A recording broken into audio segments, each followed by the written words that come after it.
A couple hundred times before,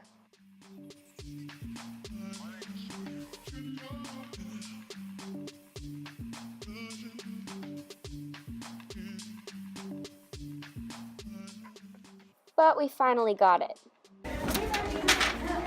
Have you ever wondered, what are tides? Well, we're here to answer your question. Tides are the rise and fall of sea levels caused by the combined forces of the gravitational pulls, the moon, the sun, and the rotation of the earth. Oh! I think I just got hit by a low tide. Low tides are the same tide at which the water is at its lowest level. Oh! I think I just got hit by a high tide. High tides are the state of tide in which the water is at its highest level. So now that we have a little bit of background on what tides are all about, let's see how they develop. The main force that acts on tides is gravity.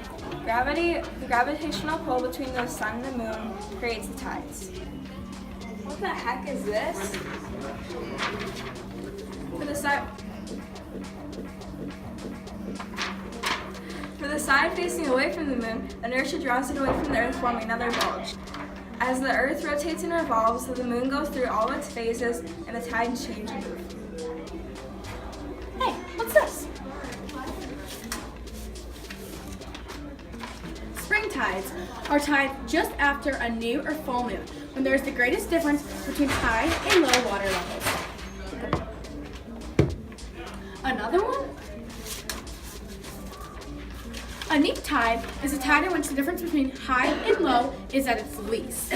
Neap tides occur twice a month when the moon is in a quarter moon position, first quarter or last quarter. Oh, hey! I'm here at the scene where the tides are happening. This is a really big day because the tides are pretty even. I'm here to talk about how tides connect to gravity, the earth, the moon, and the moon phases. Let's go! The gravity of the moon causes high tides and low tides.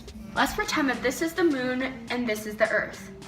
When the earth is here and the moon is here or here, this can cause neap tides. A neap tide is a tide that happens right before the first or the third quarter of the moon, when there is the least difference between high and low tides. We decided to ask an expert, Grace the Geek, about tides.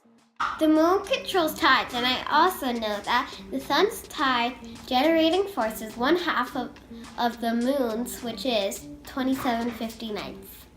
I also know the gravitational force is strongest between the side that is facing the moon, causing the water on the nearest side to be pulled towards the moon. On the far side, the interior tries to move water away from the earth, forming a bulge. The combination of gravity and inertia creates two bulges on the earth, and as the earth rotates, the bulges move. As the moon rotates around the earth, the position of the sun changes. Throughout the day, the sea level is constantly rising or falling. First, the sea level rises. Second, the high tide is reached. Next, the sea level falls. Then the low tide is reached. Back to number 1. This cycle can happen once, diurnal, or twice, semi-diurnal, a day, depending on the location of the area to the moon. Because the Earth rotates in the same direction as the moon, this cycle is actually slightly longer than a day at 20 hours and 50 minutes. So now that we've learned all about tides, what they do, how they form, and what they're all about, we hope that every time you see a tide, you think of the scientific side. Thanks for watching!